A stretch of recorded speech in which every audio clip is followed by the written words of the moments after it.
Welcome to Save Point Sass, where every checkpoint comes with hot takes, chaotic tangents, and a little bit of shade. Two queer gamers, wildly different play styles. Breaking down what we're playing, what's going on in gaming culture, and what deserves a health potion or a rage quit. This is Save Point Sass. Load in, level up, and stay petty. Dun, dun, dun, dun, dun. We're talking about Metroid again. So now you've started playing the game, and tell me what you think of it. Well, honestly, I kind of do enjoy it. I think I'm now past the second dungeon. Mm-hmm. I've gotten my feet wet with the game, and I personally have found it endearing so far. Right, it definitely gives me this classic Nintendo vibe, 90s, early 2000s type of gameplay and game mechanics, right? Which I think is also some people's criticism. But for me, that's kind of where my gaming plateaued, right? so I'm used to this type of, I appreciate this type of a gaming design and gaming display, right? That's on display. Mm-hmm. So I started the game. At first, I found it quite challenging and a little bit confusing, right? I was like, where do I go? The maps were a little bit confusing. The enemies were actually pretty difficult to beat early on. But then as I got my feet wet a little bit, as I understood what was happening, right? I think I told you of like, okay, now I understand. Okay, there's 5 dungeons. There's 5 keys to get. There's all these different ways to increase your health, increase your weapons. It made the gameplay a little bit more enjoyable to me. So I'm happy to hear that. And obviously, I had a good time with the game, too, up until a certain point. I've now finished the game, and I have lots of opinions. Mm-hmm. Yeah, I think I'm reaching the point where I think you and a lot of people are saying, well, soon the game was going to come off the rails, and that maybe what we appreciated in the first couple dungeons might no longer be in display, right? So I'm getting to that point where soon maybe my opinion will change, right? But right now, the first 2 dungeons, I thought they were very well crafted. I thought the level design was very cute, like kind of in a very like, it's cool how this leads to this, and you need this to do this, and how certain things tie together. You're talking about Volt Forge. Yeah, Volt Forge, and yes, Volt Forge, yes. Even that dungeon specifically, I think I really appreciated because it was designed and act as if it was an actual building, not necessarily like a level to be explored, right? So everything had its own purpose, everything had its own like meaning behind it, and then you're navigating amongst that meaning, right? Yeah. And I thought it was very clever how they made the mechanics for if this was an actual factory to create the viola, how you then use that to then navigate the building itself. Mm-hmm. So I think you could tell that there really was a lot of care put into this game and level design, at least for these first couple of dungeons, right? But I guess the tipping point is once you get the viola, the car, the motorcycle, which then maybe is divisive. So your first introduction to that viola is this racetrack levels, right? Which kind of took me back, right, to the early days of this was my first game back when I was 8 years old, right? So I actually did enjoy that, and I thought it was cute, and I felt like it was a nice way to display the car, and I felt like I was playing like a classic Metroid. You keep saying the car. It's a motorcycle. I keep saying it's a viola. Yeah, you're right. Actually, it's not a motorcycle. Right. You're absolutely right. But I think that was I liked it. But I can see how people were like, "We're in 2025. How are we getting the simplistic car design game track game mechanic?" Yeah. And then it brings you out to this desert, right? Which I'm still kind of in the midst of whether I like the desert or not, right? I think as I explore more, I feel like I might turn a little bit more sour towards it. But right now, I think it's perfectly reasonable, right? I don't think there's anything that is so wow factor of the desert, but I don't think anything has detracted from my experience so far. Okay, let me ask you a very important question. Did you turn motion controls off? That was the tough part, is that you saw me at the very beginning. I basically spent, I would play for 5 minutes and then spend 5 minutes trying to modify the controls, toggle the sensitivities, turn off, turn on motion controls, switch from pointer to regular, right? So I think the reading in between the lines there is that I found the controls to be kind of finicky, or nothing really stuck out to me as being the perfect controls. Right now I have my motion controls off, and I feel like that actually has given me the best game playing experience, which is unfortunate because I do actually like playing with motion controls. One of my favorite games, Splatoon, very nicely uses motion controls for this type of shooting mechanic. And you just finished replaying Splatoon. And I just finished replaying Splatoon. So it kind of is surprising to me to see this Metroid game and kind of give you this almost half-baked motion control ability, right? Or maybe it was a little bit finicky, or maybe my controls are just busted and I need to buy new Joy-Cons. Well, I mean, I had the same experience, and it was so weird because it's like you're trying to control with the dual sticks, yet the motion controls are also engaging and interfering. So, yeah, you were saying that you were having motion controls on, and it was actually hurting your ability to play the game, right? Yeah. So you ended up turning it off for just being able to progress. Yeah.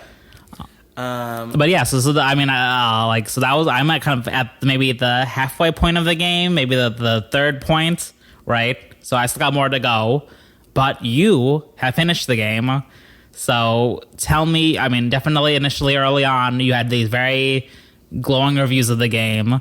As you progress through the game, maybe less so glowing, right? But now that you finished the game, maybe you can give us your overall assessment of your gameplay experience. Well, I think that even watching you play the beginning again, that it has kind of been like the glory of the game shone through again for the beginning. I was like, wow, this is so cool. The environments, the music. I really love like these choral yet environmental like type of like soundscape that they created. And I do think that Fury Green and Volt Forge are amazing. Yeah. And watching you play through and I'm just sitting back has really reinforced that for me. But I think that the rest of the game kind of suffers from Viola. No. I mean, I think a lot of people complain about like gathering the green crystals, which you know about. So this isn't a spoiler. And I think I was very diligent about getting the crystals. And so when I got to the end of the game, I didn't have to spend as much time as other people getting crystals, but I did have to do that. And I think that what encapsulates the rest of the game as an experience for me is kind of something that you pointed out, which is they introduce to you that in order to jump to solve a puzzle for the morph ball, you need to use a bomb to blow yourself up, right, as a jump. Yeah. All the while, you can jump freely by using a dedicated jump button. Yet the game never, if it does even tell you that, I mean, it maybe assumes that you know that, and it definitely does not reinforce that it exists. Yeah. So, I feel like that encapsulates the rest of my experience with the game, where I feel like there were some decisions made on educating the player or some decisions made about how certain bosses function, and it just continued to get further and further out of sync with my vision of the game and what I perceive to be an enjoyable game. And I think by the time I roll the credits, I was, to be honest, I was dissatisfied. Yeah, you were ready to end the game. You were like, oh yeah, now I'm never going to play the game again. No, that's true. You said like, okay, you finished it. Now hard mode is going to unlock and you can go back through. And I was like, no, I'm never playing this again. And one of the things that kind of, you were there when I finished the game and you got to witness a couple of things, with like even how the whole ending goes, right? You looked frustrated and exhausted. Well, yeah. The last couple of bosses were a little bit tricky. but I figured it out. And I will say the last boss, really everything fights against you. The size of the last boss arena, the controls fight against you, the mechanics fight against you, and they don't heal you before the final boss. But thankfully I was, mostly well healed. So I think that, but I think that's kind of also the point. It's like, it's supposed to be like a feeling of overcoming. And that was fine. What I did not think was fine, and, some people who are more into Metroid and more up to date on the lore may not find this to be an issue. But what I found to be a huge issue is I finished the entire game and I have no clue why Silas is trying to kill me. Yeah. I have no clue who he is. I have no clue what happened. I have a couple of flashbacks and that's it. And I think that is unacceptable for a playthrough of this game where they had to scan literally thousands of things for no reason that had like no interesting description, yet you have to scan it. And in all of that scanning, there was nothing that could fill in the gaps on the story or provide more. I think that is a huge failing of this game. And so for me, I'm like very much a story person. I will go through anything to see the story. Mm-hmm. I mean, I've played games and grinded for, hours, hundreds of, if you want to know how much I love story, I have played through Final Fantasy XIV from the beginning all the way through to the end and started over. And I'm now playing through the story again from beginning to I'm in Heaven's Word now. And I'm not skipping anything. And in fact, I'm doing every quest available and completable as I go along.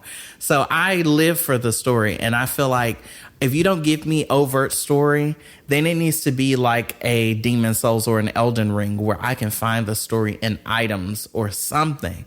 But I feel like I did all of that and played almost 20 hours. And I'm like, well, why did I do this? Yeah. And, because I didn't get the 100%, as we now know, I never got to see Samus's face. Yeah. I mean, that's the interesting part to me of where they decided to put investments into the story and character design, in the sense of we never hear Samus speak, I don't think. We barely get to see her reaction to things, right? Oftentimes they're silent, face shots. It's funny. But it's interesting how much development this other character you have in your posse, Mackenzie, has. And yet, and even the bosses and everyone else seems to have dialogue and motivations. And then we have our main character ourselves, Samus, who we really don't learn too much about what their motivations are. We don't really hear too much from them or see them interact other than these silent nods. So much so that the one thing that I do love is that, when you blow things up, you can sometimes very briefly see the reflection of Samus's face in your visor. I thought that was really cool, right? But then that also then makes you realize, oh, wait. Who is this person? What, give me something more, right? That almost feels like a tease now, right? Yeah. The other thing that you had mentioned was this idea of like, how much hand-holding they do, right? And I think it's interesting. I think Metroid is a very not hand-holding game at all, right? Yeah. So I think that's kind of to be expected, right? But there are some things that really in this modern day, right, of where are you allowed to save? What happens when you lose after you've saved a long time ago? That then just kind of detract from your ability to enjoy the story, right? Almost making you wish that you just put on easy mode, right? Which then is unfortunate because so much of the value of Metroid is this kind of perseverance against something that's difficult, right? Mm-hmm. But if you're doing something that's difficult, also kind of doesn't make any sense. Which I was kind of saying to you, which is, Samus at this point is a hero, galactic-wide hero. Everybody knows who she is. Everybody she runs into in the games that are, human characters knows who she is, and it's like, oh my goodness, it's Samus. And then it's like, I felt, at least through my playthrough, you still have more to go and maybe you have a different perception, that I never really felt powerful as Samus. Yeah. I feel powerful as Samus in Super Smash Brothers more so than I felt powerful as Samus in this game. And this was probably just a game design choice, right? But the idea of they give you all of the powers at the very beginning, right? And then you lose them. Old school style. Right. Yeah. I actually found that was a little bit unfortunate because then I was thinking I had those abilities, or like, well, wait, how do I double jump? Oh, you don't have that ability anymore, right? And I guess that's part of the progression of the story, right? But I feel like it also this game keeps leaving you yearning for more, right? And it's perplexing too. It's like, really, I'm a galactic hero and I get hit in the head and I can't double jump. yeah, I don't know about that. But yeah, so after playing the game, you almost discouraged me from playing the game myself, right? Of like, is it even worth our time? We'll see if I'm able to finish the game, right? And if it ends up being an enjoyable experience for me. But how would you say to someone who is maybe on the fence of whether they should buy the game or not? I think if you're a serious, huge fan of the Metroid series, you've been waiting for this game for forever. Yeah, forever plus 10 years. Right, plus 10 years. I think that, you should play it. I think if you're someone else who's interested in Samus and her lore or anything else about her, I would actually say play another game. Play Metroid Prime 1 Remastered, which we also have, and I had started to play. Or enjoy her through other games like Super Smash Brothers, because honestly, I feel like you know this is bad. I know gamers out there know what Other M is. You know it's bad when the zeitgeist is saying that this game has a worse portrayal of Samus than Metroid Other M, which is a game that has been hated on for years and years and years for his characterization of Samus. Yet people are saying that they appreciate that characterization of Samus more than in this game. So I think that's very telling. I say get this one once it hits the bargain bin. Yeah, I mean, from what I've played so far, I think I agree with your assessment. If you're going in to this game for story, you really are not going to get that much story, at least a story that enriches the broader world of Metroid and Samus. If you're going for, classic game design, if you're going for dungeons and that type of appeal, there are strong points and there also are weaker points, even for that tenant, right? So I think a lot of this is, well, here's a Metroid game, so of course I'm going to buy it, right? But the reality is there was so much untapped potential that maybe could hinder your value of playing the game, right? Yeah. I guess that was my question to you of what would you say to customers? Do you have any thoughts for the developers? What you would say or ask of them for maybe if there is a next iteration of this series? I know I said on a previous episode I would be very interested to hear what the dynamic was between Retro Studios and Nintendo of America. And, very interestingly, someone actually commented saying, well, it could be that NOA or NOJ didn't really like what Retro Studios was showing them. And, they decided, all right, we had this deal. We put this much money into it. We want, we've had you work on all these other games, but this is your baby. So we're putting your baby out there. The baby is being birthed. And after this, you won't be able to hold that against us anymore. You won't be able to say, well, you promised us Metroid. You promised that we're going to do Metroid Prime 4. Now you're free to work on all these other games, because they have been a support studio for many other games. So I think that, that's a very interesting way to view it. And I think that if the developers really thought that this was the experience that players wanted, then I feel like they have poor intuition for the modern player and consumer. And, I think that they should take a long, hard look at themselves and what they're doing, and maybe even the games that they're playing, because devs play games too 9 times out of 10. So I would say you need to play more games, because I'll say that some of the portions in this game reminded me a little bit of one of my favorite games of the year, which is Split Fiction. And Split Fiction did everything better in those sections than this game did. And that's wild. This game has been in development for 10 years. Yeah. I mean, honestly, I think what you're saying here, I think maybe Nintendo already has noticed, right? And one thing that I mentioned at the start was this idea of there has been no fanfare for this game, right? We got one brief trailer that was sandwiched in between a direct. And in one of the trailers, exactly what you said happened. You know, the oddity that you point out, they say, well, guess what? Samus can jump. And it's like, well, we get in the game, and actually she can't double jump. So it's like, okay, she could jump once, she can't. Well, what's going on? Right, so I do think there maybe, from the outside in, it does seem like maybe there are some conversations happening for how do we make sure that this doesn't happen again. Well, we would hope. Well, let's see how much money they make off of this first, right? They're like, maybe they have those. Well, the sales haven't been that great in Japan, and we know Metroid Dread was like it was like repairing Metroid's brand in Japan. It had good sales, and you know the numbers for this game in Japan for I think opening week or the second week is 3,000 copies. I think that's a pretty definitive rejection of the game, at least in Japan, which is Nintendo's number one market. It is their dominant market. Yeah. And so for their dominant market to wholesale reject a game is interesting. Right. Well, their number two market seems to have the opposite, because we did see that apparently the game is still at the top of the charts for the eShop in the US. Yep. But I think all of this comes down to, I know that Nintendo can sometimes be very finance oriented, right? So I think if they see that this game didn't perform as expected financially, I could see them going back to the drawing board, right? And like, how do we make the game better?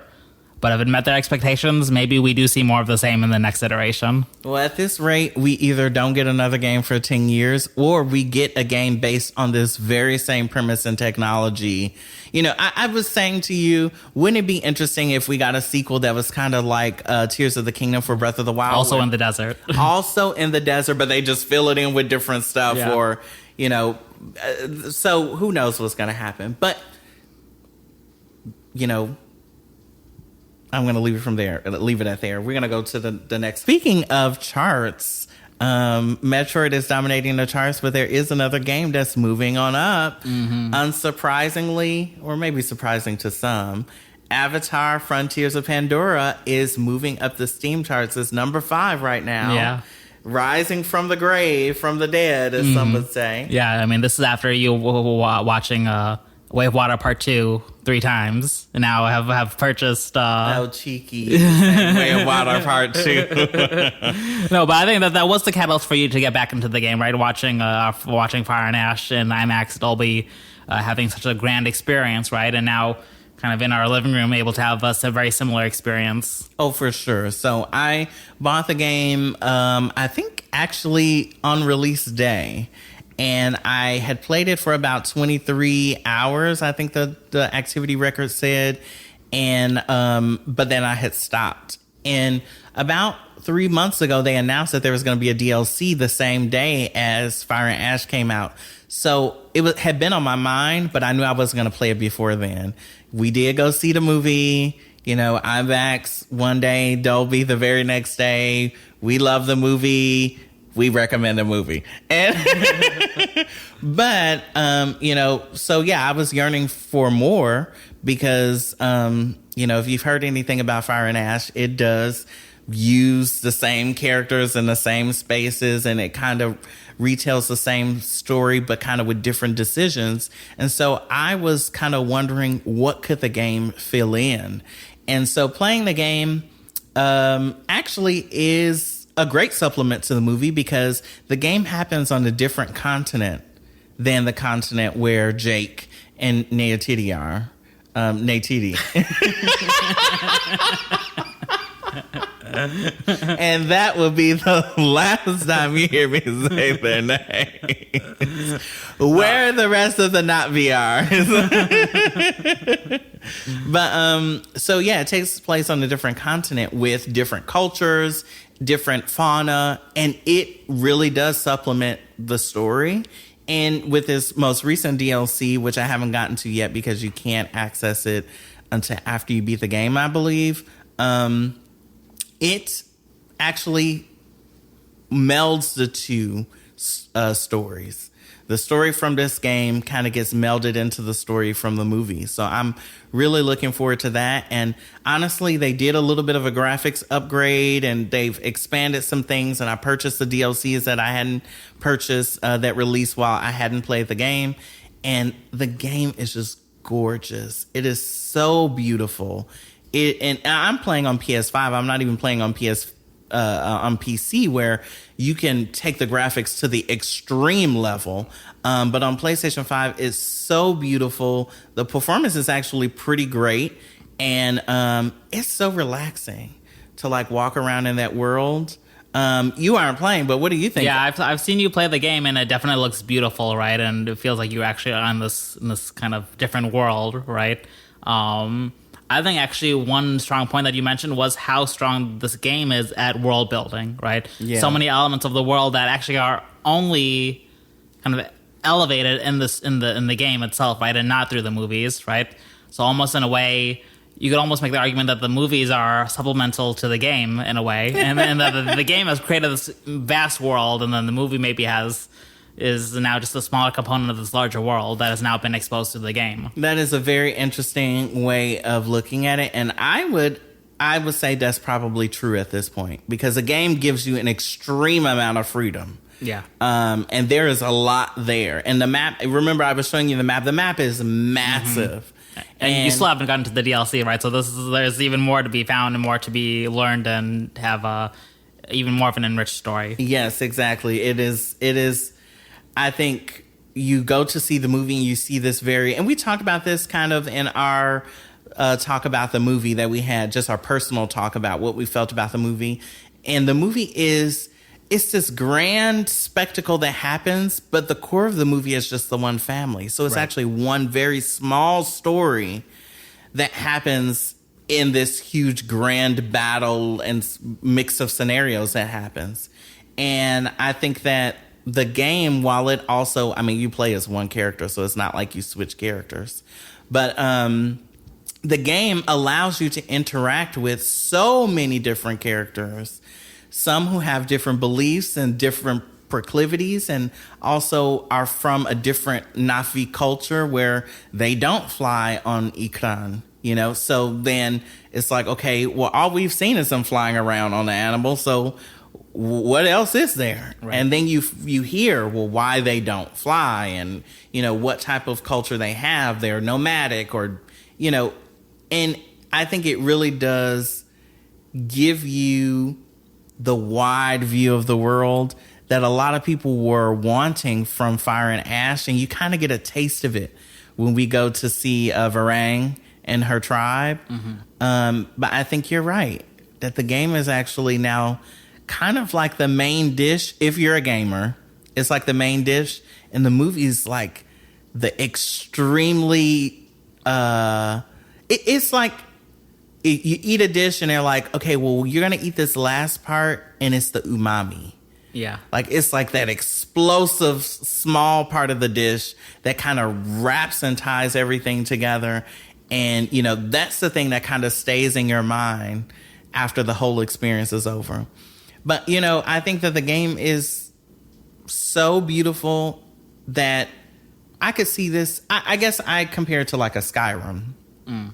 Like, where for some people, the game might become the definitive experience because it has a VR mode. So you could put on VR and play it in first person and walk around. Oh, really? Yes. With a PSVR? I wonder, because we have a PSVR too. Yeah, somewhere. Yeah, we'll have to test that out. We'll let you know. But no, yeah, I've been having a good time with the game, and I'm happy to see it climbing the charts. There was a lot of positive buzz on this game when it first released because it was just so gorgeous. Yeah. And but beyond that, the reception of this new DLC has been stellar. People are saying that the presentation as a cinematic piece of art is much higher than the base game. And I'm already loving the base game that forces you to sit with Na'vi culture and learn the ways of the plants and animals and stuff. The game is very interesting in that it expects the player to learn and surrender some of their mind space to the way that things work in the game rather than babying you.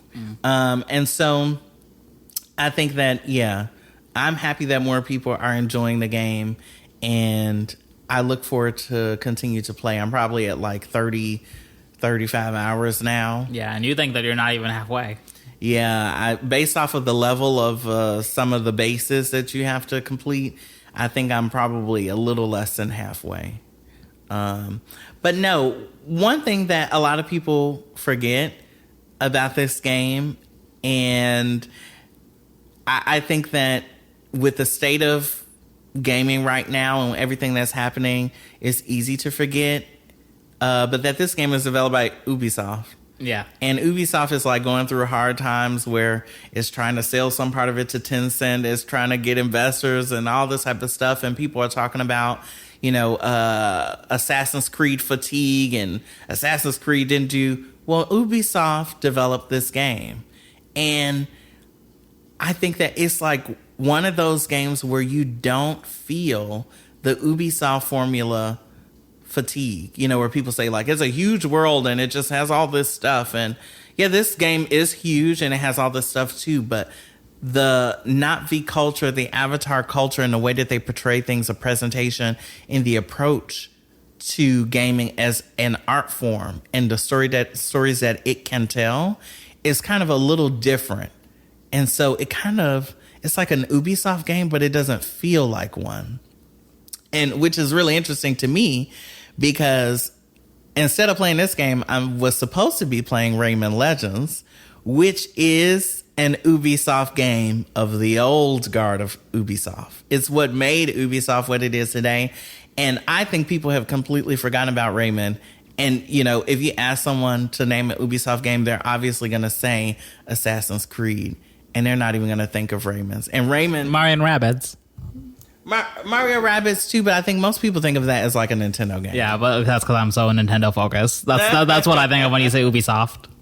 But no, yeah, I think that it's so interesting how both of these games are so different, made by the same studio. Probably different people at this point, though. You know, people have probably left. But it's just so interesting that Ubisoft is connected to both these forms of goodness. And one more interesting thing that I would like to say is about Expedition 33, Claire Obscura, which is, you know, I love that game. And guess what? It is former Ubisoft staff who made that game. So Ubisoft makes some good games. Yeah. Yeah. But no. I mean, that's interesting because you're also now making the distinction between the company and the game developers, the actual employee, the people, right? True. And they have had their fair share of scandals. You know, that's widely known in the gaming sphere, that, you know, about crunch time, etc. And, you know, I think that you're right. Developers need recognition. That means individual people. That means small teams. But I will say that that must mean that so many small teams have come out of there making great things, that there was something special or is something special there. And most of all, there's a certain worldview about sentimentality and about the importance and intrinsic value of having certain experiences that recognize and acknowledge the, I guess you could say, specialness of life. That's something that is always in their games. That's something that's in Rayman. That's something that's in Avatar. That's something definitely in Expedition 33. So, to say nothing more, because we got to end this, I look forward to more Avatar. And I hope that you play it. I know Avatar is not your Yeah, thing. I think I'm excited to try it out, right? Definitely, it seems like a huge undertaking. So, depending on how far I can get. But I think from what I've seen of you play, it definitely is an enthralling and relaxing experience. One where you can just get consumed by the game, right? Yeah. So I think once you finish the game, maybe I'll get my feet wet. Well, until next time, stay sassy. Stay